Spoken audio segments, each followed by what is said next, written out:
দক্ষিণ এশিয়ার চিরবৈরী দুই প্রতিবেশী দেশ ভারত ও পাকিস্তান আবারও তীব্র উত্তেজনার মধ্যে দাঁড়িয়ে। मिट्टी में मिलाने का समय आ गया है।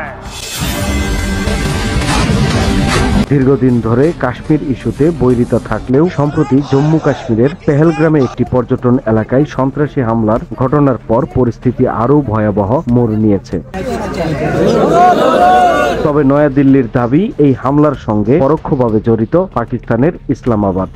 পাকিস্তান সন্ত্রাসবাদে মদদ দিচ্ছে এমন অভিযোগ তুলে ভারতের পক্ষ থেকে একের পর এক কড়াকড়ি পদক্ষেপ গ্রহণ করা হচ্ছে। এর মধ্যে রয়েছে পাকিস্তানি নাগরিকদের জন্য ভিসা বাতিল, সীমান্তে কড়াকড়ি এবং সবচেয়ে গুরুত্বপূর্ণ 1960 সালের ঐতিহাসিক সিন্ধু পানি চুক্তি স্থগিত।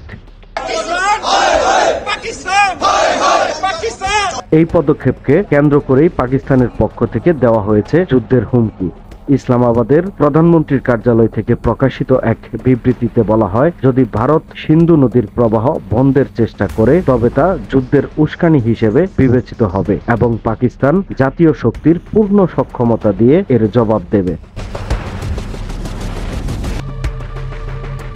এদিকে ভারতও বসে নেই। দেশের গণমাধ্যম জানাচ্ছে, ভারত তার আকাশ ও নৌসেনায় তৎপরতা বাড়িয়েছে। একাধিক সামরিক মহড়া এবং ক্ষেপণাস্ত্র ধ্বংসের পরীক্ষা চালিয়ে দেওয়া হচ্ছে শক্তির প্রদর্শনী।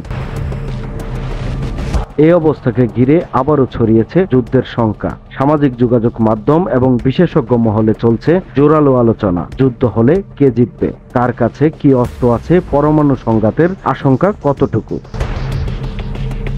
বিশ্লেষকরা অবশ্য বলছেন বাস্তবতা ভিন্ন। দুই দেশের মধ্যে সরাসরি যুদ্ধের সম্ভাবনা কম, কারণ উভয় দেশই জানে বড় ধরনের যুদ্ধ উভয়ের জন্যই ভয়াবহ পরিণতি ডেকে আনবে। তারা উভয়েই পরমাণু শক্তিধর দেশ। যুদ্ধ শুরু হলে তা শুধু সীমান্তে নয়, পুরো অঞ্চলকেই বিপর্যস্ত করবে। যুদ্ধ মানে শুধু রণক্ষেত্র নয়, এর অর্থ হবে অর্থনীতির পতন, লাখো মানুষের প্রাণহানি, কোটি মানুষের বাস্তুচ্যুতি এবং দীর্ঘস্থায়ী মানবিক বিপর্যয়। বিশেষজ্ঞদের মতে এই যুদ্ধ হলে কেউই জয়ী হবে না, বরং পরাজিত হবে গোটা দক্ষিণ এশিয়া। তাই শান্তি, কূটনীতি এবং আলোচনার পথই এখন একমাত্র সমাধান। এমনটাই মত বিশ্লেষকদের।